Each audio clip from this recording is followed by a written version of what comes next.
Jangan bodoh-bodohin saya, nggak bisa. Halo, selamat malam. Selamat malam, Shalom. Malam, Bapak. Ya, Bapak, terima kasih atas open cam-nya ya. Ya, Pak, silakan Anda bernarasi atau mau bertanya sesuatu atau mau menyampaikan sesuatu, silakan.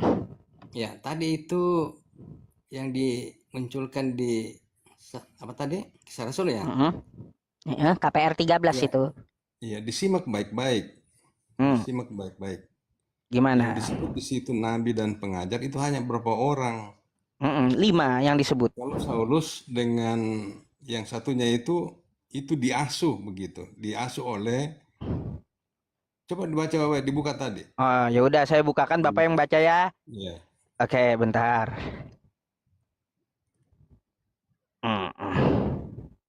Oke.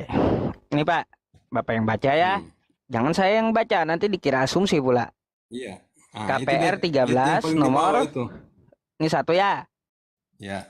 Oke, pada Pada waktu itu dalam jemaat di Antioquia ada beberapa nabi dan pengajar, yaitu ini yaitu ya ya, siapa yaitu aja? Barnabas Oke. dan Simeon yang disebut Niger dan Lukius orang Kirene dan Menahem. Nah, itu sudah ada 4 Terus saja. belum selesai Itu ayatnya. yang diasuh, beda. Yang diasuh? Yang diasuh oleh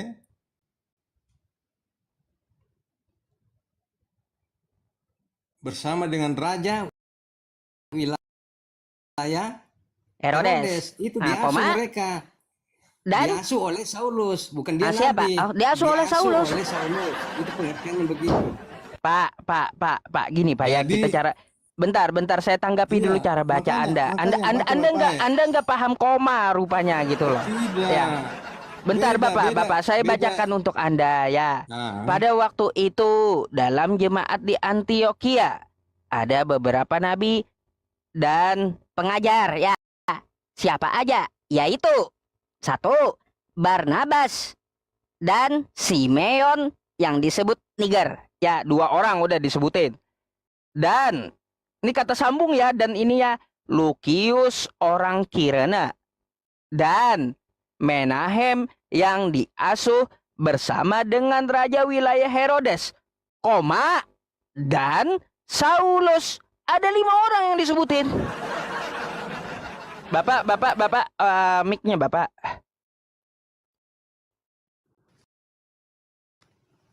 Jadi mereka itu diasuh oleh Saulus. Nabi dia. Baca baik-baik itu. Ya ini mari kita baca baik-baik. Ini kan ada Iya. beberapa, yaitu Barnabas dan Simeon. Ini Tidak 4 koma orang ya Pak aja. ya. Di situ kan ada Ah, 6 orang. 5. Di situ Ini ada 6 ini koma orang. nih. yang 4 itu nabi dan pengajar, yang lain yang 2 itu pengasuh. Oh, ini Coba berarti baca bukan baik-baik. nabi. Bukan nabi, bukan. Pak, Saulus Pak, itu orang Pak, jadi jangan nabi kok. diubah. Bapak jangan mengubah kitab Saulus sendiri, tidak Bapak. pernah Jangan jadi ya. nabi. Makanya kamu harus mengerti Bapak, itu bacaannya. Pak, seharusnya kalau Anda Mengerti berkata seperti itu bacaannya. kayak gini bunyinya, Bapak. Ya, pada waktu itu dalam jemaat di Antioquia ada beberapa nabi dan pengajar, yaitu Ya. Barnabas dan Simeon yang disebut Ya. Niger, dan Lukius orang Kirene, dan Menahem yang diasuh bersama dengan raja Menahem. wilayah Coba Herodes. Menahem Nah, yang di sini kalau Anda mau mengubah ya, dan ada beberapa orang yang diasuh yang bukan nabi. Kayak gitu. Tidak, sambungan kata tadi itu, sambungan kata. Aduh, jangan Kita diubah harus kitab Bapak mengerti sendirilah ya. itu sendiri. Begitu. Gitu. Jadi kesimpulannya bahwa Saulus itu bukan nabi. Kenapa Nah, bukan sekarang nabi? kita mau lihat ciri-ciri nabi palsu. Sedangkan di sini ada beberapa nabi dan pengajar, yaitu Barnabas, Simeon, Enggak, Lukius, Saulus bukan Menahem, nabi. Dialah dan mereka itu Saulus. pengasuh. Ada 2 orang di situ pengasuh.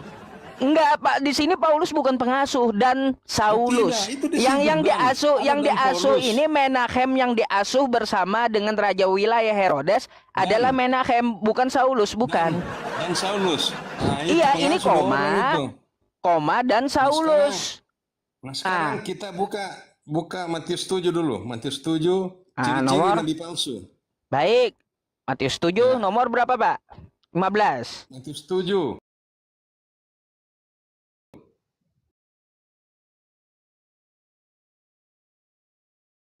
Saya bukain ya. Bentar. Ya.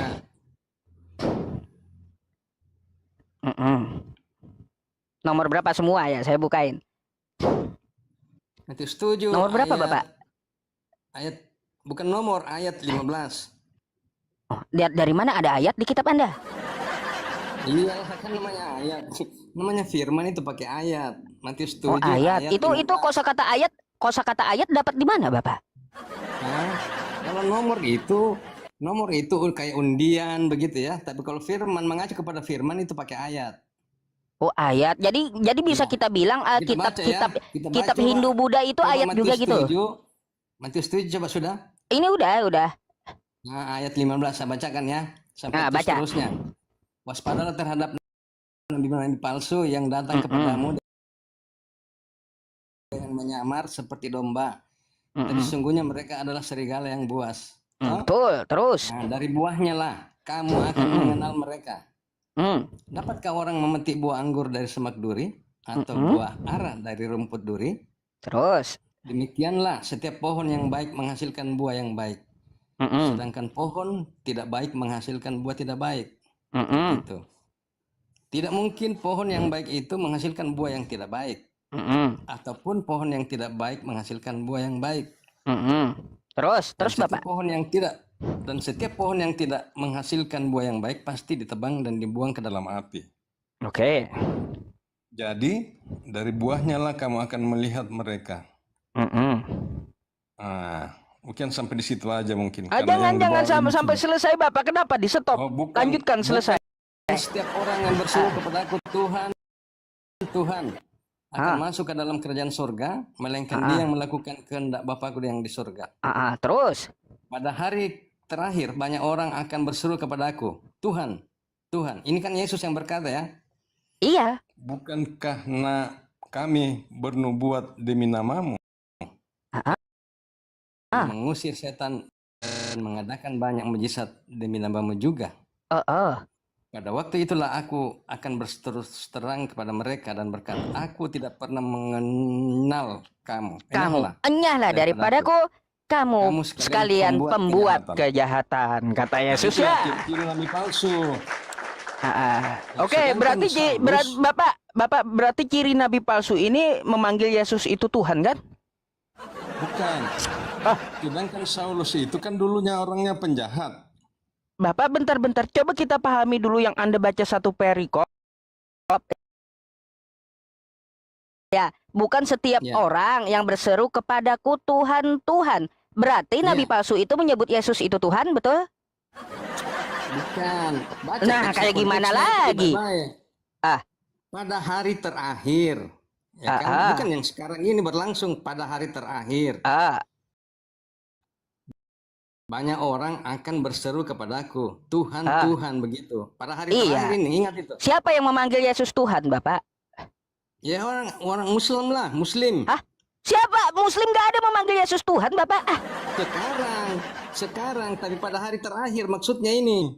Pada hari terakhir itu, pada hari kiamat akan kiamat nanti itu.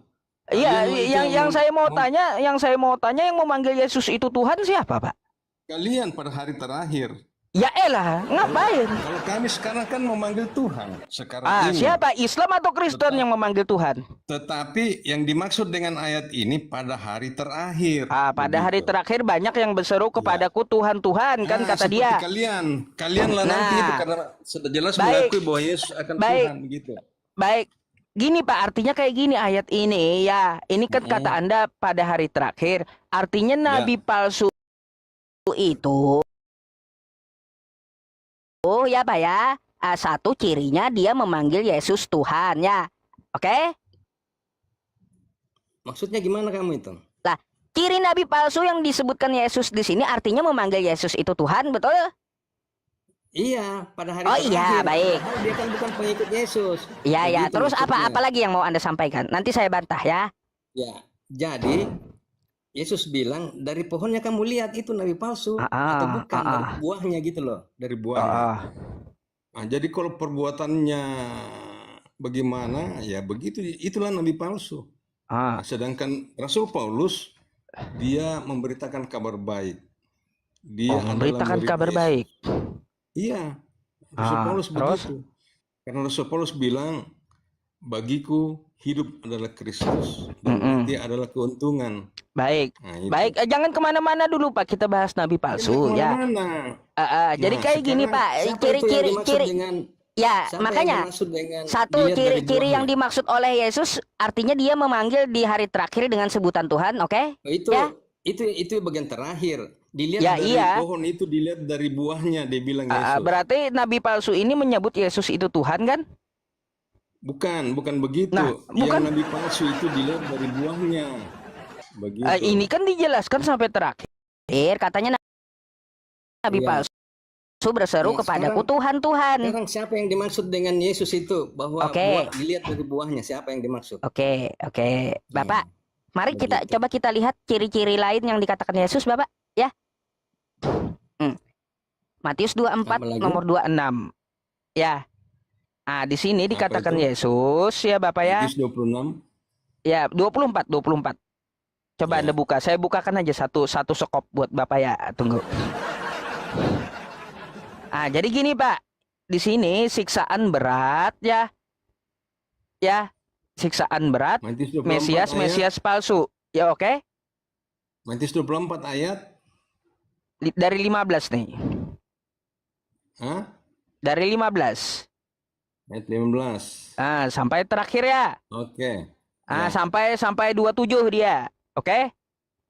Di sini judul perikopnya siksaan yang berat dan Mesias palsu, oke ya?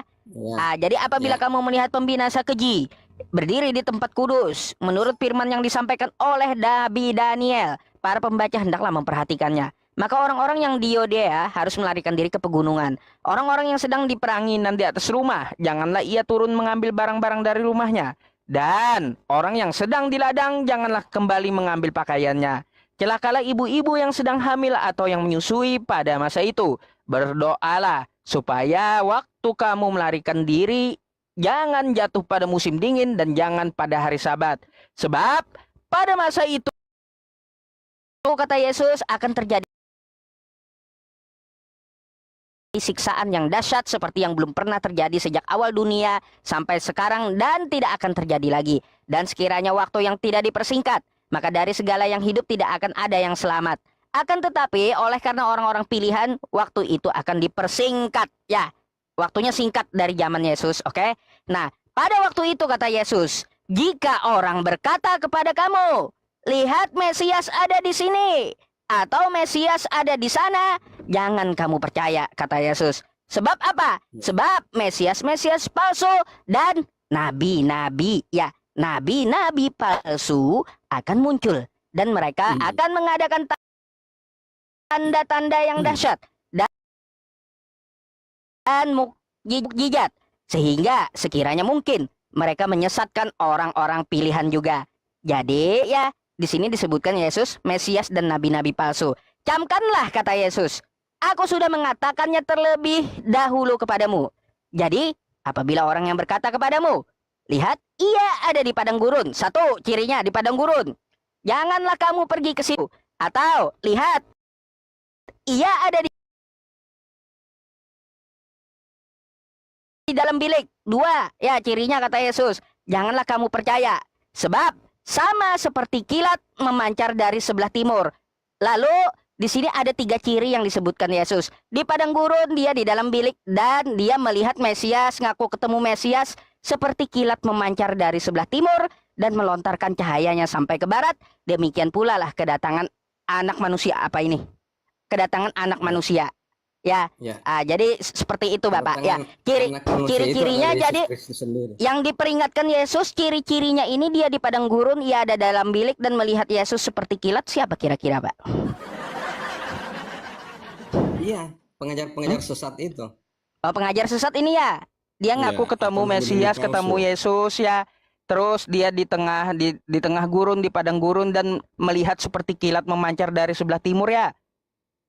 Ini kan yang diceritakan di sini tanda-tanda akhir zaman. Jadi Oh, pada saat bukan, itu, ini perikopnya jangan Anda ubah ya, jangan. iya, Ini perikopnya adalah enggak, siksaan yang berat isinya dan itu loh. Mesias palsu. Di sini Yesus ada Narasinya menjelaskan, dia. Bapak. Di sini Yesus ada menjelaskan sebab Mesias palsu dan nabi-nabi palsu akan muncul. Kemunculannya Ya. seperti apa? Kemunculannya dia ada di padang gurun, dia di dalam bilik, dan ketemu Yesus melihat seperti kilat memancar dari sebelah timur. Menurut Anda ini siapa? Ya itu tadi nabi-nabi palsu. Baik, Nabi Bapak, palsu. saya mau Bapak baca dong Kisah Para Rasul 9 ini, Pak. Apalagi itu? Terlalu banyak kita lompat-lompat, belum selesai. Enggak. Ini cerita yang dikatakan Yesus di Matius tadi.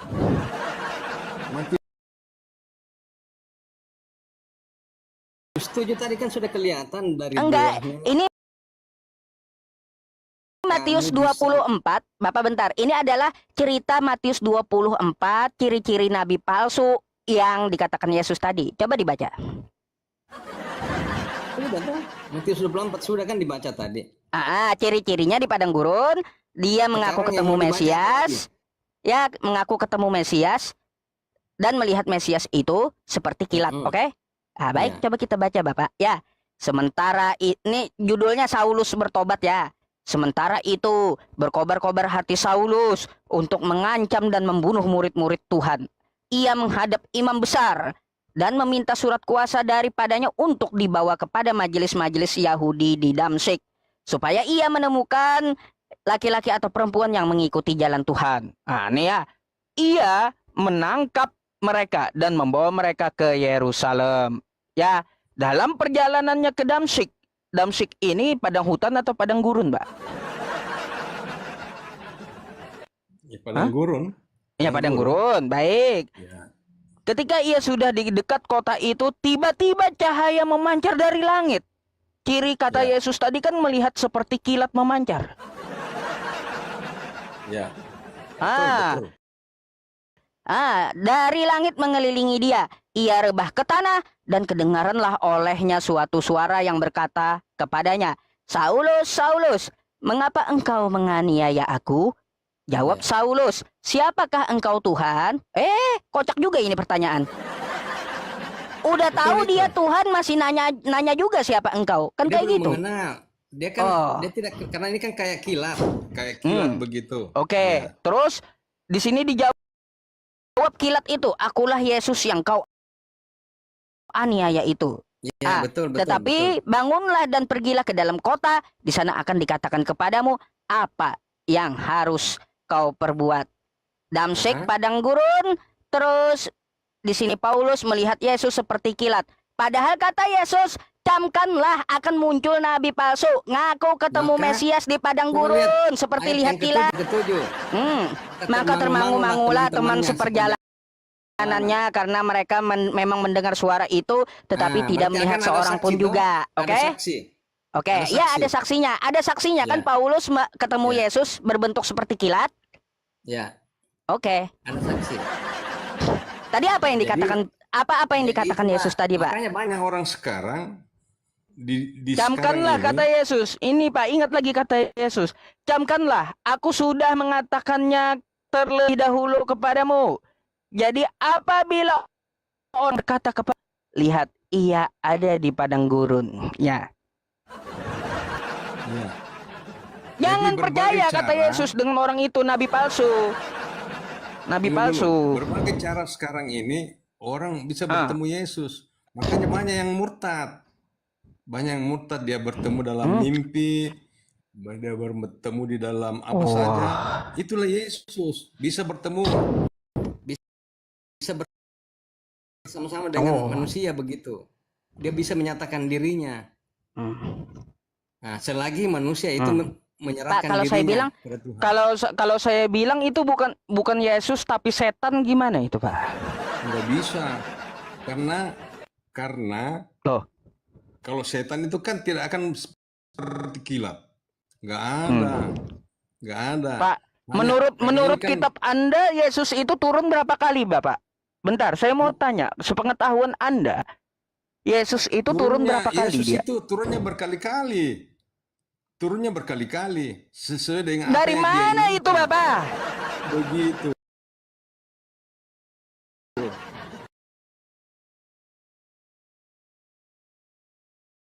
Sesuai Pak, dengan apa yang dia inginkan. Pak, Yesus Sekarang kan itu masih dia hanya turun. nongol, Bapak. Bapak, coba Anda buka Matius 16. Yesus itu hanya nongol 2 kali. Ya, pertama sudah. Nanti kata Yesus dia akan datang lagi sekali. Kagak berkali-kali. Yesus itu tidak Turun dibatasi naik oleh kayak teh ruang celup. dan Kalau tempat. Dia tidak dibatasi oleh ruang dan tempat. Dia bisa turun berkali-kali. Dan banyak sekarang murtadin yang mengalami hal seperti itu. Bagaimana caranya? Banyak, coba baik, lihat ada Pak, kesaksian-kesaksian yang jadi kalau diceritakan dia ketemu dengan Yesus. Begitu. Pak, gini, kata Yesus ya, dia datang lagi dengan kemuliaan. Sebab anak manusia akan datang dalam kemuliaan Bapa yang diiringi malaikatnya. Pada waktu itu ia akan membalas orang menurut perbuatannya. 2 kali doang dia turun. Jadi yang ketemu Paulus, yang ketemu murtadin itu siapa? Jin itu, Pak. Itu kan suaranya dari langit dia. Suara dari langit. Dari Kan Yesus datang dengan malaikat, bukan dengan suara dari surga, cahaya kilat, bukan. Kepada Paulus. Jadi Saulus itu dirubah namanya menjadi Paulus karena disitulah dia bertobat. Aduh. Dia menjadi pengikut Pak, Yesus. coba kita baca ya, Pak ya, ciri Yesus itu datang ya, yang kedua kalinya. Sebab anak manusia akan datang. Membatasi ciri Yesus datang 2 kalinya. Ini Matius. Saya bukan membatasi, ini saya ambil ceritanya dari perkataan Yesus di kitab Anda. Ciri Yesus itu datang kayak gimana? Sebab anak manusia akan datang dalam kemuliaan Bapaknya diiringi malaikat, bukan cahaya, bukan. Apa itu jin ketemu Paulus itu, Bapak? Bintang timur itu, Lucifer itu. Yesus itu bisa secara pribadi, bisa secara massal begitu, misalnya untuk dunia. Dari mana pula Anda mendeskripsikan kayak gitu, Bapak? Jadi kalau dari mana pula Anda mendeskripsikan kayak gitu? Oleh Yesus, begitu. Enggak, itu data dari mana gitu? Yang saya tanyakan kepada Anda. Anda mendeskripsikan kayak gitu. Dia bertemu dengan Saulus, kan itu kan datanya tadi ada yang dibacakan tadi itu. Yesus udah bilang, kata Yesus datang kedua kalinya dia diiringi malaikat, bukan seperti kilat. Kayak gimana sih? Aneh-aneh aja. Itu maksudnya yang datang kedua kalinya itu pada akhir zaman. Nah, di antara itu kan dia ngomong. Jadi sekarang ini banyak orang ketemu Yesus loh. Yesus dari mana? Yesus ngomong di kitab Anda, Bapak. Akhirnya dia bertobat dan menerima Yesus. Begitu. Pak, jadi kalau kita lihat perkataan Yesus sendiri, dia turun cuma 2 kali. Yang pertama dia udah turun, lalu dia bangkit diangkat tuh ya. Lalu kata dia kedatangan anak manusia yang kedua kali itu diiringi malaikat, bukan seperti kilat. Lalu yang ketemu Paulus, yang ketemu murtadin itu siapa, Pak? Aman.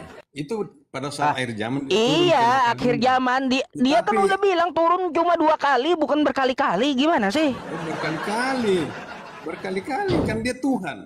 Semua maunya dia. Waduh. Tidak ada yang masa Tuhan bagi dia, kan? Bapak Tuhan kayak teh celup turun naik, Bapak. Dia. Gitu. Pak, masa Tuhan turun naik kayak teh celup kayak gitu sih? Dia bukan begitu. Dia hanya melihat. Dia kan dari surga mengamati manusia. Jadi ketika manusia berserah diri, dia datang mengunjungi dia. Gitu. Coba buktikan yang ketemu Paulus itu adalah Yesus, Pak. Karena ciri yang dikatakan Yesus, dia datang cuma 2 kali dan dalam kedatangannya kedua kali diiringi malaikat, kan kayak gitu. Lalu siapa yang ditemui Paulus kayak kilat itu siapa itu? Yesus. Karena Yesus kan dia berkata sendiri. Kalau Yesus kan berkata dia datang dengan malaikat, bukan dengan kilat, bukan?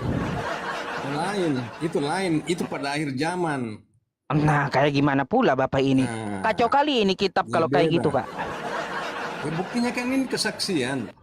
Ini kesaksian yang terjadi, yang nyata. Jadi Alkitab itu adalah suatu firman Tuhan yang belum benar fakta. Bukan dikarang-karang begitu, bukan hayalan. Baik, kalau Ya, gitu jadi Pak, itu saya boleh fakta. nanya satu hal lagi, Bapak. Makanya ketika Paulus itu bertemu dengan Yesus, dia bertobat, lalu dia memberitakan Injil. Dia Gitu. Baik. memberitakan Injil, memberitakan Baik. kabar baik begitu. Baik, Bapak. Iya. Ciri-ciri nabi palsu ini, Pak, Karena- kalau saya baca di kitab Anda gini, satu lagi nih, ya. Ciri-ciri nabi palsu itu dilihat dari buahnya. Nah, gini, ya. Coba Anda buka 2 Petrus 2, ya. Nabi-nabi dan guru-guru yang palsu, ya. Judulnya ya. Tunggu dulu. 2 Petrus 2. 2 Petrus 2 ya. 2 Petrus 2 ayat Pertama, ya. gini, apa yang dikatakan di situ? Sebagaimana nabi-nabi palsu dahulu tampil di tengah-tengah umat Allah. Dulu kan pernah tampil tuh nabi-nabi palsu di bangsa Israel, betul? Ya. Oke. Demikian pula di antara kamu. Nah, sekarang saya mau nanya, nabi palsu yang datang di antara murid Yesus siapa, Pak? Nah, ini kelanjutannya di bawah begini. Baca kelanjutannya. Ya, saya tanya dulu di bagian ini. Tunggu dulu. Demikian, saya tanyakan di sini dulu Bapak, biar saya ngerti konteksnya ini. Demikian pula di antara kamu. Nah, di nabi palsu ini, guru palsu ini akan datang di antara murid-muridnya Yesus. Siapa kira-kira?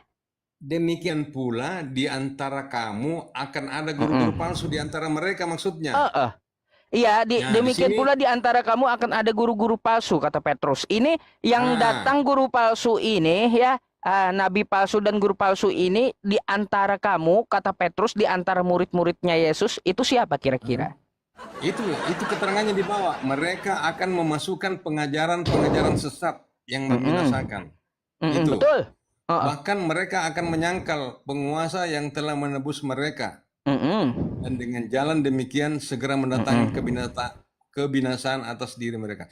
Jadi dia menyangkal penebus. Siapa itu penebus? Adalah Yesus. Menyangkal penebus, terus di zaman murid-muridnya Yesus siapa itu kira-kira? Ya itu mereka itu pengajar-pengajar palsu. Iya, siapa namanya? Yang menyangkal Yesus sebagai Tuhan. Siapa namanya di Dan zaman sampai muridnya sekarang kan Yesus? masih banyak orang-orang yang menyangkal Yesus Ini sebagai bukan Tuhan. sekarang, Itulah- Bapak, bukan sekarang. Ini di antara kamu. Itu. Kata Petrus, di antara murid-muridnya Yesus. Siapa itu? Dan firman ini bukan hanya berlaku sejak sampai sekarang juga masih berlaku. Maksudnya begitu. Oh, yang saya tanya bukan sekarang, Bapak, konteksnya yang saya tanyakan di zaman dulu ketika Petrus menuliskan ini surat. Sebagaimana pula di antara kamu. Di antara murid-muridnya Yesus, nabi palsu dan guru palsu yang datang ke murid-muridnya Yesus siapa? Mereka yang mengajarkan pengajaran sesat. Siapa itu? Ya, siapa saja yang mengajarkan pengajaran sesat, itulah dia yang menyangkal penebus. Begitu. Siapa sih sejarahnya yang datang ke murid-muridnya, ke tengah murid-muridnya Yesus siapa sih, Pak? Katakanlah murid Tuhan Yesus yang menyangkal itu Yudas. Itu salah satunya itu di antaranya. Dan masih banyak lagi yang lain. Dan Bapak, kalau Yudas, Pak, salah Anda. Kalau Yudas itu masih ada Yesusnya. Kalau ini Yesusnya udah diangkat. Datang nabi palsu itu.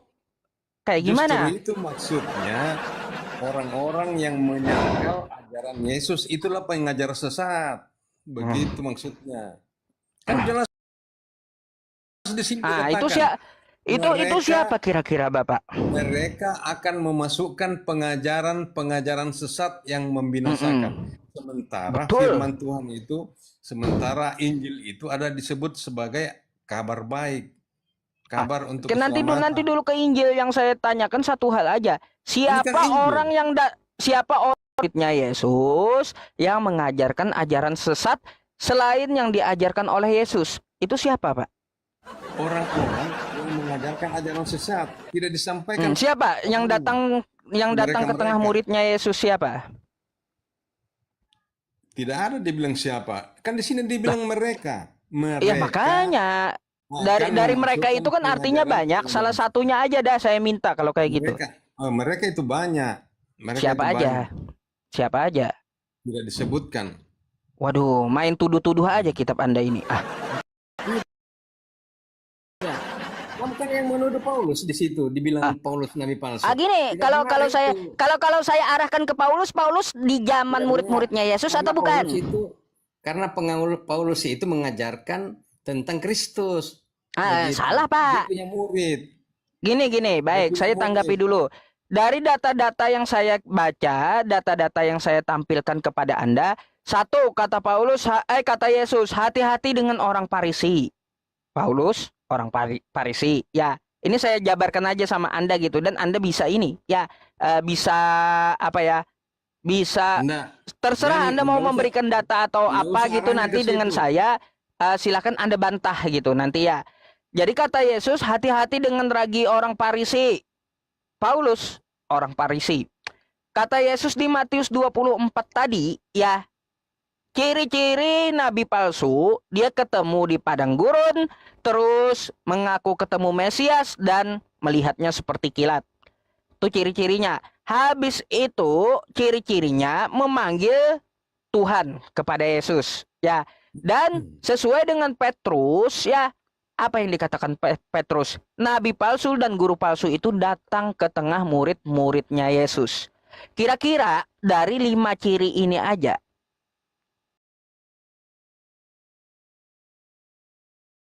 menurut Anda siapa gitu? Dari 5 ciri tadi itu masih belum lengkap.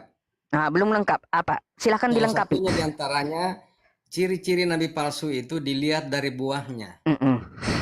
Itu kan jelas Apa tadi tuh maksudnya? kita. Buahnya itu misalnya kalau dia mengajarkan kabar yang menyesatkan, ya, kabar yang menyesatkan itulah nabi palsu. Dan kemudian kelakuannya bagaimana? Itu nabi baik. palsu. Sementara Paulus sendiri melakukan yang terbaik. Gini Bapak, kalau mengajarkan menyesatkan itu artinya pengajarannya itu bertentangan dengan Yesus, betul? Iya, artinya begini, dari buahnya dilihat, dari buahnya. Iya, Apakah pengajaran dia itu? sesatnya itu berarti ajarannya itu bertentangan dengan yang diajarkan Yesus. Iya, karena Yesus adalah firman. Ya. Oke, baik. Coba kita lihat ajaran Yesus, Bapak. Ya, di Matius 5 nomor 17. Coba. 5 ya. Matius 5. Coba saya buka dulu. Saya kurang hafal juga Matius 5. Kapan bahagia? Matius 5 nomor 17. Garam dan terang dunia. Ya, yang nomor 17-nya. Ya. Janganlah kamu menyangka bahwa aku datang untuk meniadakan hukum Taurat. Kitab para nabi, aku datang bukan untuk meniadakannya, melainkan untuk menggenapinya. Betul? Oke. Baik, di situ dia tidak membatalkan tapi menggenapi apa ya? Menggenapi, ya. Itu ajaran Yesus ya. Menggenapi. Artinya dia menegakkan dan menggenapi Taurat. Lalu ajaran Paulus seperti apa, Pak? Karena di sini hukum Taurat itu kan ada 10 hukum Allah kan? Iya, gini. Yang kita ambil itu dari pengajaran Yesusnya. Yesusnya menggenapi, tidak membatalkan, ya, tidak meniadakan. Ya, jadi itu saya ajaran jelaskan Yesus gitu. Yang 10 hukum Taurat itu digenapi oleh Tuhan Yesus, disingkat menjadi dua saja. Nah, itu nanti itu doktrin Bapak. Nanti dulu. Yang Itulah. jelaskan di situ dikatakan Jelas, oleh jelas. Yesus tidak meniadakan hukum Taurat, betul? Ya. Nah, Tapi menggenapi. Terus ajaran Paulus kayak gimana? Ajaran Paulus itu tetap melaksanakan perintah Tuhan Yesus. Karena dia menegakkan Taurat juga nggak? Karena Tuhan Yesus begini memerintahkan kepada Paulus begini. Pergilah, jadikanlah semua bangsa muridku, dan baptislah mereka dalam nama Bapa, Anak, dan Roh Kudus. Itu perintah Tuhan Yesus kepada Rasul Paulus. Dan Baik, Rasul kalau Paulus gitu gini, dan Bapak. Rasul Paulus Pak, melakukan Bapak, seperti Bapak itu. rupanya, Bahkan rupanya dia tidak mengerti dengan keliling perkataan saya gitu. keliling dunia dia Coba itu. Bapak gini, dengarkan dulu yang saya katakan biar Anda mencerna gitu ya. Yesus mengajarkan dia tidak meniadakan hukum Taurat, tetapi dia menggenapinya. Itu ajaran Oke. Yesus. Nah, Nah, ajaran Paulus tentang Taurat gimana, Pak? ajaran Paulus tentang Taurat sama seperti yang dikatakan oleh Tuhan Yesus. Oh, Tuhan Yesus sama. sendiri, Tuhan Coba Yesus Bapak, sendiri kan, coba Yesus bilang Bapak, begini, kasihilah Tuhan Pak, Allahmu dengan sebulat-bulat hatimu, dan kasihilah sesama manusia seperti dirimu baik. sendiri. Pak, Begitu. coba Bapak baca dong 2 Efesus 15, Efesus 2:15 coba. Ajaran Paulus tentang Taurat Enggak, gitu. ini dulu yang kita Iya, yang tadi kita membahas tentang kamu bilang. ajaran Yesus dan ajaran Paulus tentang hukum Taurat gitu. Nah, tunggu dulu, Matius 5 tadi ayat 17 bagaimana? Ya iya, di situ Yesus dia Clear. menggenapi dan Nah, tidak maksudnya clear meniadakan kan? Taurat, betul?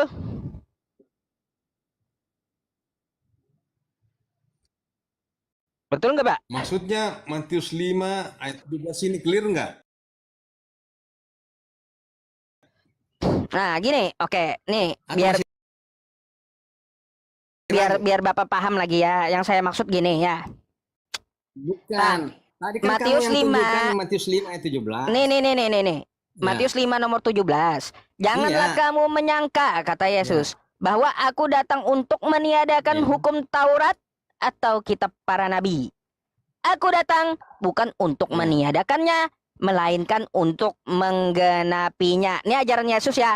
Karena aku berkata kepadamu, kata Yesus, sesungguhnya selama belum lenyap langit dan bumi ini, satu iota atau satu titik pun, kata Yesus, tidak akan ditiadakan dari hukum Taurat sebelum semuanya terjadi. Jadi ajaran Yesus menegakkan Taurat dan tidak membatalkan Taurat. Ya, Taurat ya. Pak, coba Bapak baca di 2 Efesus. Bentar. Menggenapi kan? Ya, menggenapi. Ya, bentar. Saya bacakan dulu. Clear di sini kan? Clear di Matius 5 Clear, kan? iya. Iya, Nah, clear begitu. itu. Berarti Anda setuju kan? Anda Iya, percaya? saya setuju. Dan percaya begitu? Yesus mengajarkan Taurat. Setuju. Oke? Bukan saja setuju, percaya nggak?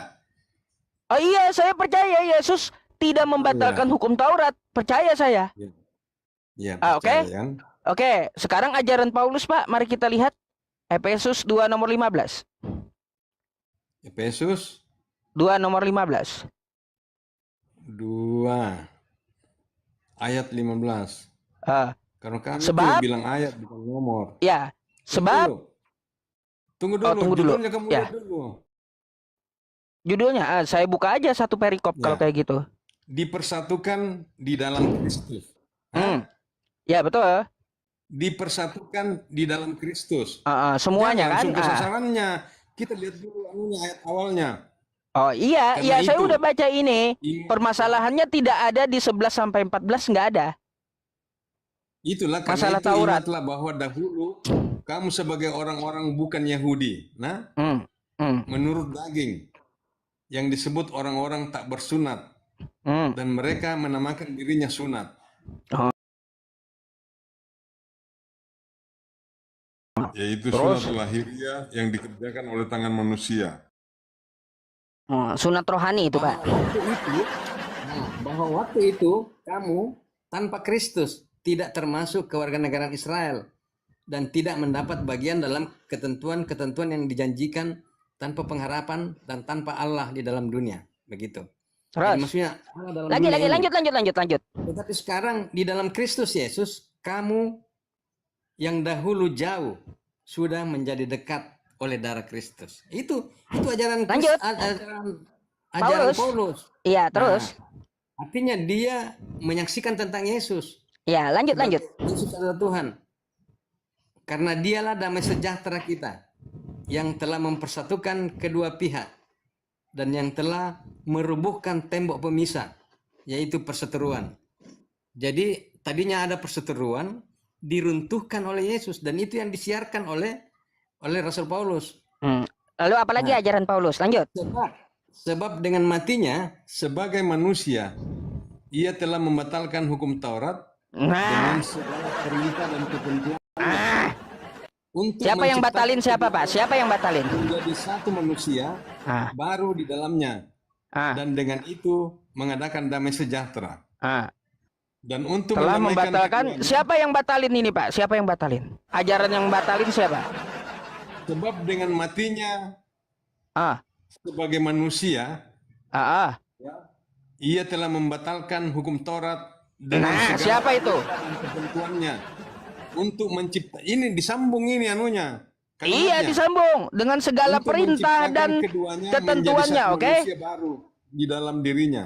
Ah, Dan dengan itu mengadakan damai sejahtera. ah, ah, ah. Siapa yang membatalkan hukum Taurat ini Dan ajarannya? untuk mendamaikan Siapa keduanya ini? di dalam satu tubuh dengan Allah oleh salib, dengan melenyapkan perseteruan pada salib itu. Hmm. Ia datang dan memberitakan damai sejahtera kepada kamu yang jauh dan damai sejahtera kepada mereka yang dekat. Siapa yang batalin hukum Taurat, Pak? Tunggu dulu, karena oleh dia Kenapa kita ditunggu? juga berpihak. Baca-baca. Kalau Bapak mau baca selesai, silakan. Iya, maksudnya begitu. Jadi di sini berbicara tentang damai sejahtera. Enggak, kita bukan bicara masalah damai sejahteranya aja. Yang kita bahas tentang masalah ajaran Yesus dan ajaran Paulus. Yesus katanya dia tidak boleh meniadakan hukum Taurat, tidak boleh dibatalkan. Ajaran Ya. Paulus kenapa kayak gini? Ia Ya, telah ini membatalkan begini. hukum Taurat, kata Paulus. Sebagai manusia, ia telah membatalkan hukum Taurat dengan segala perintah dan ketentuannya. Ayo, siapa itu yang batalin hukum Taurat, tunggu kata dulu. Paulus? Untuk menciptakan keduanya menjadi satu manusia baru. Jadi Iya. itu kan ceritanya itu, Taurat itu adalah perintah untuk manusia lama. Waduh, Dan sekarang Pak, ini Iya. ini ayat yang kita baca tadi ya. Ajaran Yesus. Karena aku berkata kepadamu, kata Yesus, sesungguhnya selama belum lenyap langit dan bumi ini, satu iota, bayangkan satu titik atau satu titik terkecil, kata Yesus, dari hukum Taurat itu tidak boleh ditiadakan. Lalu kata Paulus, ya, sebab dengan matinya sebagai manusia, ia telah membatalkan hukum Taurat dengan segala perintah dan ketentuannya untuk menciptakan keduanya menjadi satu.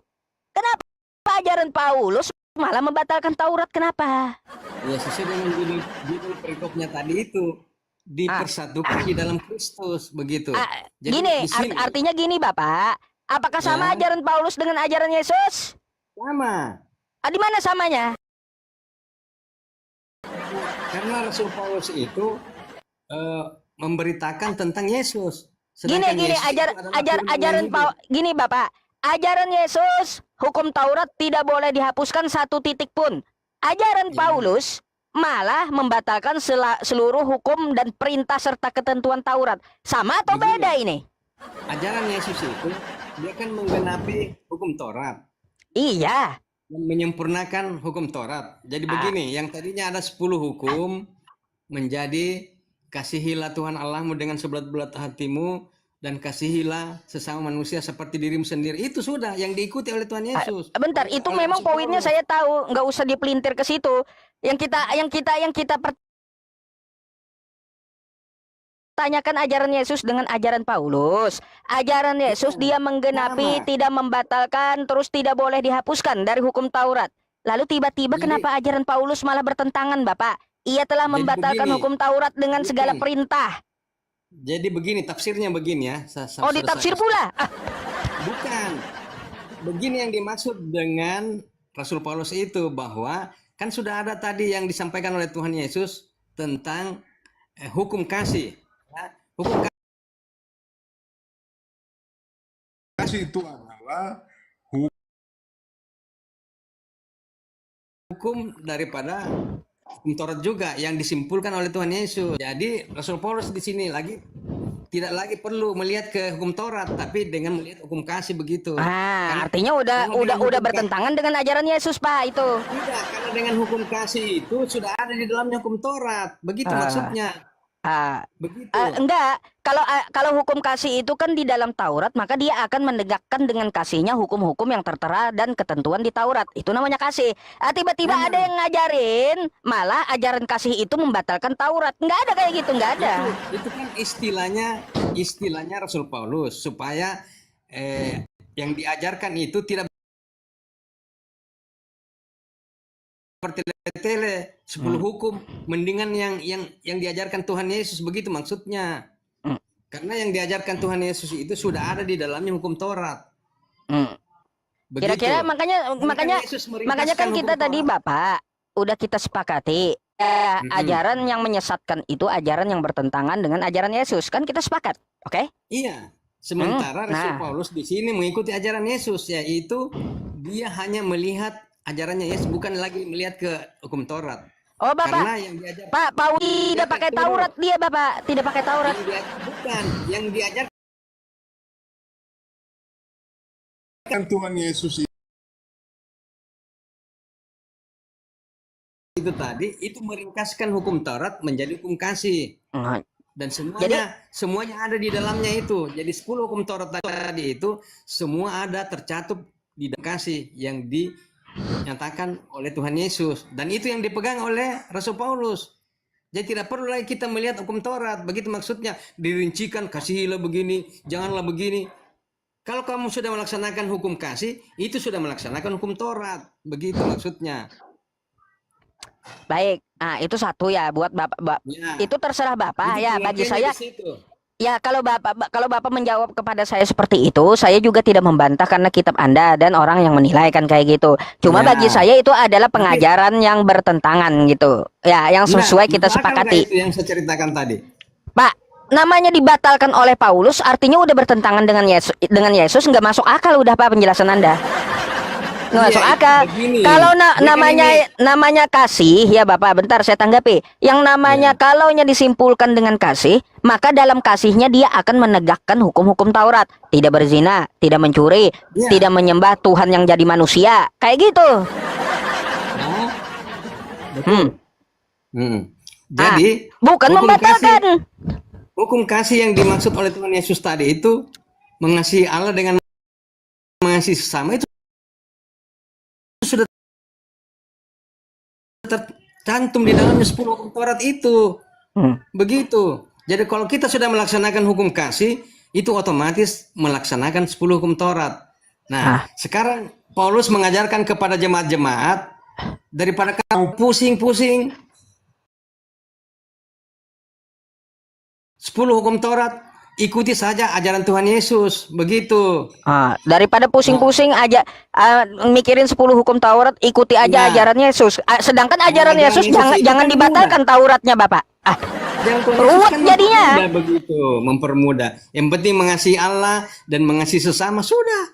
Itulah ajaran Yesus. Wah, udah. Contoh kalau seperti itu atur aja yang enak lah menurut Bapak dah ya. Kayak gitu. Ruwet, ya. Kok enak? Artinya begini, Pak Ustaz, sama-sama kita enak kan? Bagaimana? Kan sama-sama coba saya tunjukkan yang lain lagi buat Bapak, mau nggak? Ajaran Yesus yang bertentangan dengan ajaran Paulus. Begini, yang bertentangan, ajaran Paulus kan sudah mengajarkan tadi tentang bahwa Rasul Paulus itu dia bilang begini, bagiku hidup adalah Kristus dan mati adalah keuntungan. Itu ajaran Rasul Paulus itu yang betul-betul mencengangkan, begitu. Jadi dia mati-matian dia berkeliling dunia ya untuk memberitakan kabar baik. Itu Rasul Paulus. Dan dia diberkati oleh Tuhan Yesus, kan begitu. Dan hasilnya sekarang kan kita lihat juga hasilnya di mana-mana. Ini satu ini lebih mencengangkan lagi kalau saya mau kasih tahu sama Bapak loh. Apa itu? Ajaran Yesus yang bertentangan dengan ajaran Paulus, ajaran Paulus yang bertentangan dengan ajaran Yesus. Ini malah bertentangan gitu, lebih mencengangkan gitu. Sebetulnya begini, Yesus sebetulnya itu adalah firman yang hidup. Nanti dulu itu artinya masalah doktrin ketuhanan. Nanti dulu kita nggak bahas itu.